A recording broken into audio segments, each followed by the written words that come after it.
My role at Herbalife is an interesting one. It started about a year ago. My main focus is on bringing in cultural shift that will allow us to unleash that natural creativity of our employee base, and then eventually extending that out to our distributors and our end customers. This year is the year that we are getting in shape. Okay, so I like to think of innovation as a muscle you have to develop. So most of the first year was stretching it out, getting employees used to exercising it, getting them to understand what collaboration really is and how to take an idea from its initial lousy stage and evolve it over time.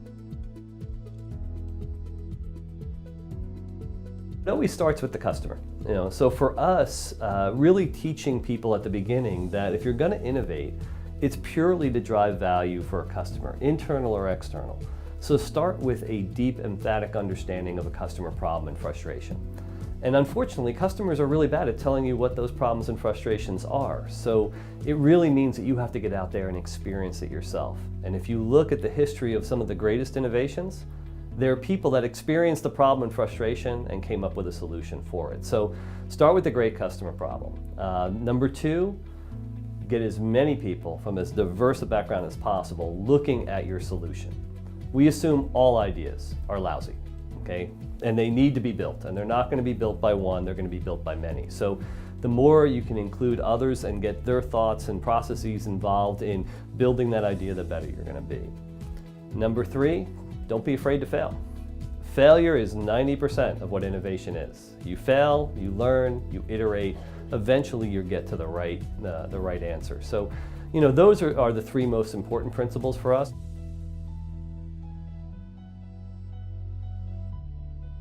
Primarily, just getting as many people as possible engaged in the process. So from a corporate perspective, companies tend to have R&D groups, and they tend to think of these are the bright people, the smart people are going to come up with all the great ideas. And the real opportunity is engaging that crowd, engaging as a diverse and as large a crowd as possible, because all the data tells you, studies that have gone back to the early 1900s, that the crowd is universally going to come up with a superior idea to a small group of experts.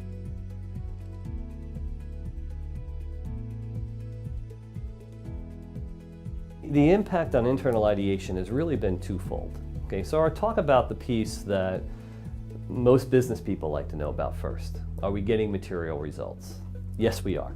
Okay, measurable material results that far outpace the investment we're making in developing this program and bringing this program to our employees. But I would almost say it's almost secondary to what we are also getting, which is a level of engagement and employee voice that was missing before. So we obviously had some issues around employee voice and the level of respect that employees were given from an ideation perspective, and we've seen a massive turnaround there. So much so that if that was the only benefit that we were obtaining, that alone would justify doing what we're doing.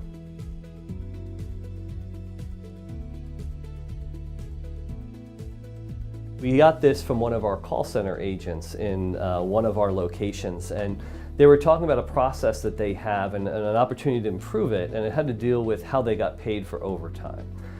Needless to say, it was a very manual process that required multiple levels of approval. Well, strangely enough, we go to pursue this, and we found out that they were spending about 2,000 hours a year filling out these forms and going through the process of approval. And we already had an interface, we just weren't using it. It's a great opportunity actually for a challenge. You can have an efficiency and bureaucracy challenge. Increase efficiency, reduce bureaucracy, guaranteed to be a hit with employees, and you will get actionable results.